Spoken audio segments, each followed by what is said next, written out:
बीदर में कर्नाटक राज्य वक्फ board CEO Parvez Khan ने 3 दिसंबर यानी शनिवार को बीदर के अबुल फैज दरगाह ईदगाह बीदर सुन्नी का दौरा किया, लोगों से मुलाकात की और उसके बाद परवेज खान ने बीदर एमएलसी अरविंद कुमार अरड़ी के कार्यकाल 5 कर मुलाकात की। इस अवसर पर बीदर के स्थानीय लोगों ने वक्फ बोर्ड से हो रही अपनी समस्याओं को लेकर परवेज खान को अवगत कराया।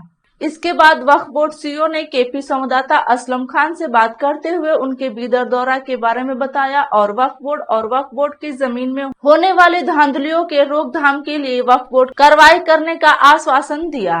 केपी संवाददाता असलम खान की रिपोर्ट। ताल्लुक से काफ़ी इंस्टीट्यूशंस हैं यहाँ पे प्रॉपर्टी प्रोटेक्शन का भी काफ़ी बड़ा मसला है, इसलिए हम लोग के लास्ट 2-3 महीने से बीदर पे कॉन्सेंट्रेट करके बीदर में जितने प्रॉपर्टीज़ हैं कंपाउंड चाहिए, वैसे 150 या उससे करीब ज़्यादा प्रॉपर्टीज़ के लिए गवर्नमेंट को प्रपोजल दिए हैं कि इतना कंपाउंड वॉल चाहिए बोल के, और यहाँ के प्रॉपर्टीज़ के जो है मुतवलीज़ के कम्युनिटीज़ के वो भी एक first preference basis priority basis पे हम लोग उसको क्लियर कर रहे हैं।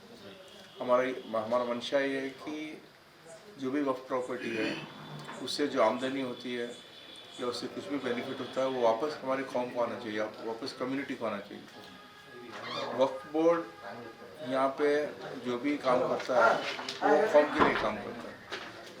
हमारे कम्युनिटी के जो गरीब है, यतीम है, जो तलबा हैं, उनके लिए कुछ ना कुछ तो बेनिफिट होना चाहिए, जैसे कि स्कॉलरशिप्स अरेंज हो, हॉस्पिटल में बिल देने के लिए पैसा हो।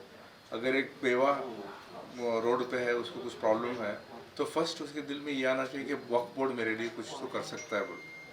वो लेवल पे हम लोग सभी काम करना। अगर हमारा ये है, हमारी गुजारिश सबसे है कि हम आपसी ये जो हमारे तनाव है वो सब छोड़ के ये चांस दिया अल्लाह, जो कुछ तो कुछ हम करेंगे बोल, तो वो जो करना है उसके बारे में हम लोग सलाह मशवरा करके we can sort out so many problems.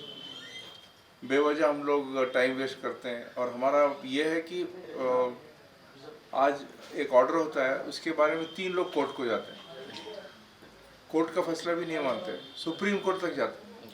ये सुप्रीम कोर्ट जाना, हाई कोर्ट जाना, कोर्ट को जाना, ये जो पैसा उसके वकीलों के पीछे लगाते हैं, उसके ऊपर टाइम लगाते हैं, वो इदारे का पैसा होता है, कोई अपनी जेब से नहीं देता। अभी वक्फ बोर्ड से ही हम पिछले साल जो लीगल फीस दे 60-70 लाख रुपए दिए, वही 60-70 लाख रुपए अगर हमारे पास बचते तो हम कितने बच्चों की फीस भर सकते थे, तो वो नहीं हो रहा। तो हमारा ये एफर्ट ये है कि वही कि वक्फ बोर्ड कम्युनिटी के बारे में कुछ ज़्यादा सोचे। अब पिछले दिनों लास्ट थर्सडे हमारे यहाँ एक वर्कशॉप की हम लोग, एंट्री इनटू डिफेंस सर्विसेज। हमारे बच्चों को आजकल बहुत से देखेंगे कि टाइम के बारे में उनको ये नहीं, नो डिसिप्लिन, हेल्थ के बारे में कुछ सोच नहीं है, गांजा करते हैं, रात को 2-3 बजे तक रुकड़ पे रहते हैं, ना उनको बाप पूछता है ना कौन पूछता है। फिर आके आज हमारे मस्जिदों के लिए हम लोग पैसा इकट्ठा करते हैं, मस्जिद के सुबह फजर की नमाज के लिए कितने मुसल्ली हमारे इसमें रहते हैं, हमारे को बोलने के लिए शर्म आती है। ये अहम मुद्दा है हमारा। मस्जिद बनाएंगे बट मस्जिद में मुसल्ली नहीं है तो वो अल्लाह की मार है। हम माफ़ी मांगना चाहिए अल्लाह से कि हम लोग सभी कुछ मिल के ये अगली कौम को कुछ आगे ले जाएंगे। तो इसलिए हम लोग एक वर्कशॉप बनाए कि एंट्री इनटू डिफेंस सर्विसेज। आज तक हमारे बच्चों को क्या है, 4th या 5th स्टैंडर्ड से ही बोलते हैं तू सीईटी करना है, डॉक्टर बनना या इंजीनियर बनना, ये छोड़ के हमारे पास कोई और नहीं है। हर कम्युनिटी का यही मुद्दा है, ये छोड़ के कोई और भी सर्विसेज हैं, डिफेंस सर्विसेज, और डिफेंस सर्विसेज में 17 डिफरेंट कॉम्पिटिटिव एग्जाम्स हैं। तो इसके लिए हम लोग वर्कशॉप किए थे। एम.ए. सलीम साहब जो कमिश्नर ट्रैफिक बेंगलोर के हैं, वो इनाग्रेट किए। सरफराज खान साहब थे, और इंटरनेशनल ट्रेनर अनीस कुट्टी बोल के, उनको लेकर के। तो वेरी सक्सेसफुल वर्कशॉप, वो हम लोग हर जगह रिप्लिकेट करना चाहते हैं, हर डिस्ट्रिक्ट में, कि बच्चा अगर 4th या 5वीं क्लास से मैं डिफेंस में जाना बोल के अगर सोचा, he has to be healthy, he has to exercise, he has to be fit. ये 3 काम करने लगा, कौम कुछ मजबूत होती है। लोगों में डिसिप्लिन आता है, अपने बारे में अपने देश के बारे में सोचने के लिए ये क्या होता है। We want the children of this community to join the mainstream. हम किसी से कम नहीं, जान कुर्बान करना है तो हम भी जाके कुर्बान करें। सर इसमें वक्त प्रोटेक्शन के लिए मेन प्रॉब्लम ये है, वक्त प्रोटेक्शन जब भी कोई कब्जा होता है वक्त लैंड पे, ऑफिसर्स जाते हैं तो उनका मतलब सर उनको भी कोई मतलब वक्त कमेटी भी कोऑपरेट नहीं करती, पुलिस डिपार्टमेंट से भी सही कोऑपरेट नहीं मिलता।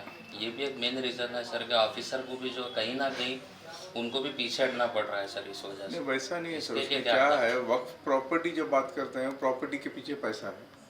आज जो लैंड की रेट बढ़ रही है इसलिए वो हमारे को ज़्यादा तकलीफ पड़ती है। बट एक वक्फ ऑफिसर जो है, कमिटेड ऑफिसर है, वो हर चीज़ जो अपने हाथ में है, जो लॉ है उसके बारे में सुपरसीड करने का है, पुलिस का लाना, इंजेक्शन लाना, ये सब करने की हम लोग उनको ट्रेनिंग भी दे रहे हैं। अनकरीब इंशाल्लाह वो एक साल के अंदर you will see a change in the officers of the Waqf board, कि हम लोग कम्युनिटी के लिए कुछ we are going to be the servants of this community बोल के उनके दिल में आना चाहिए। वक्फ बोर्ड ये है कि वक्फ प्रॉपर्टी बचाता है, कौम की खिदमत करता है, वक्फ में जो पैसा आता है, वक्फ की जो आमदनी है उससे कम्युनिटी में देने के लिए हम लोग कोशिश करते हैं।